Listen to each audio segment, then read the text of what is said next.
జీ5 app download చేసుకుని పూర్తి ఎపిసోడ్లని ఉచితంగా చూడండి. నువ్వు సూర్యకాంతం సార్, ఒకప్పుడు ఈ డిపార్ట్మెంట్లోనే వర్క్ చేశాను. ఓ అవును కదూ, ఏంటి విషయం? సో ఈ స్టేషన్లో హెడ్ కానిస్టేబుల్గా పనిచేస్తున్న భవానీ ఇప్పుడు అరెస్ట్ అయి జైల్లో ఉంది సార్. అవును, కట్టుకున్న భర్తనే కిరాతకంగా చంపి ఇంటి పెరట్లోనే పాతిపెట్టింది. అదంతా అబద్ధం సార్.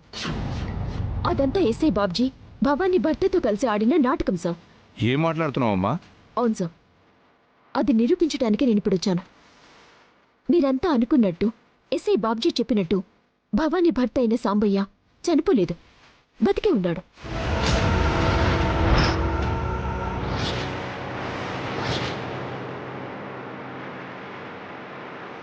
బతికే ఉన్నాడా?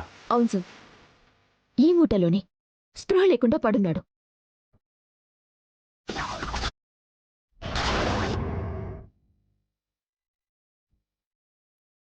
మరి మూట కట్టి తీసుకురావడం ఏంటి?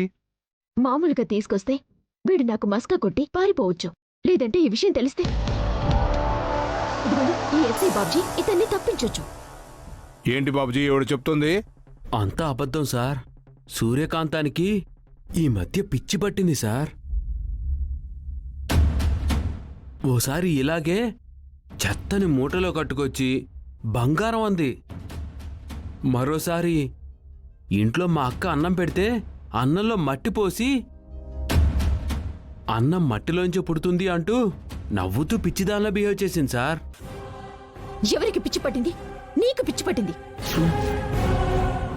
చూసారా సార్, పోలీస్ ఆఫీసర్ అనే గౌరవం లేకుండా ఎలా మాట్లాడుతుందో.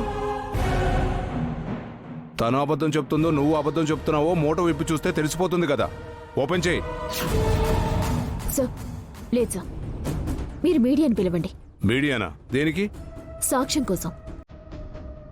మేమంతా ఉన్నాం కదా. పోలీసు సాక్ష్యం కోర్టులో చెల్లదు కదా సార్.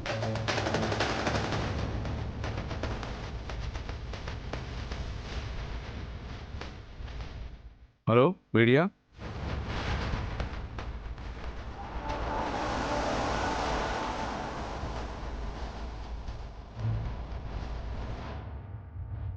నమస్తే సార్, ఏంటి అర్జెంటుగా రమ్మన్నారు?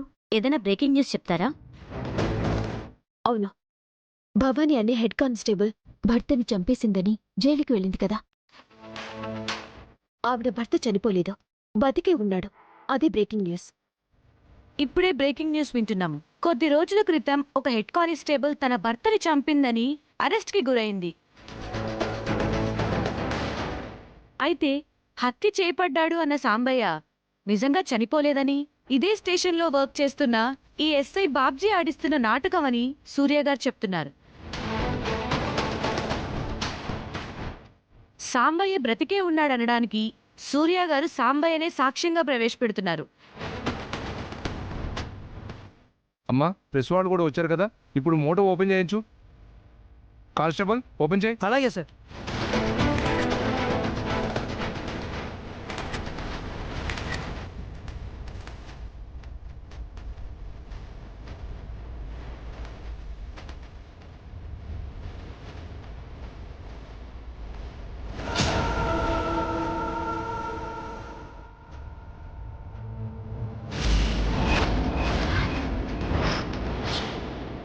ఒంటి మీద కాకి బట్టలు వేసుకుని ఇలాంటి పనులు చేయడానికి సిగ్గనిపించడం లేదా నీకు?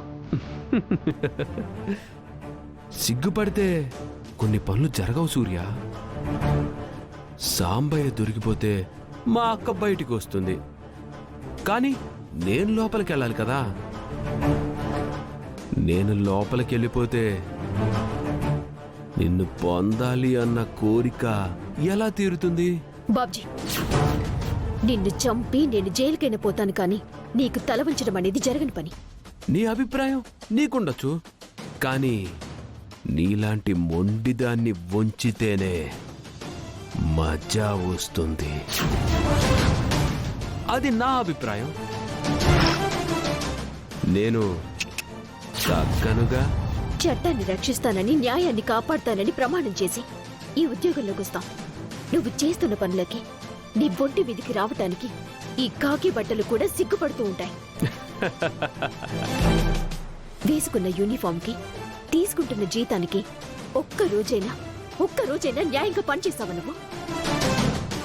నా గురించి వదిలే సూర్య, ఇప్పటికీ నీకు అవకాశం మించిపోలేదు. మా అక్కని నేను ఎలాగైనా విడిపిస్తాను, నువ్వు ఓకే అంటే. కాదంటావా? మా బావగాడు ఎప్పటికీ నీకు దొరకడు, మా అక్క ఎప్పటికీ బయటికి రాదు. జడ్జిమెంట్లు ఇవ్వద్దు బాబ్జీ. సాంబయ్యని నేనిప్పుడు అందరి ముందు ప్రవేశపెట్టలేకపోయిండొచ్చు, కానీ అతను బతికే ఉన్నాడు అన్న విషయమైతే తెలిసిపోయిందిగా.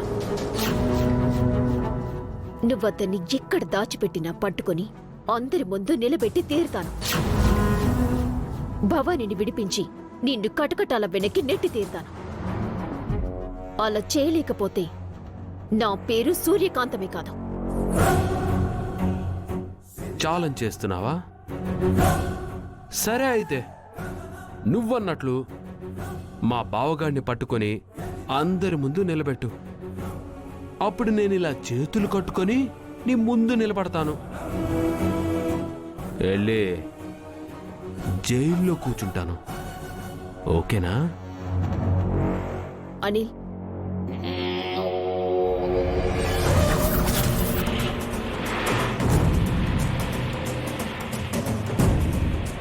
ఏంటి సార్ ఛాలెంజ్ చేస్తున్నారు?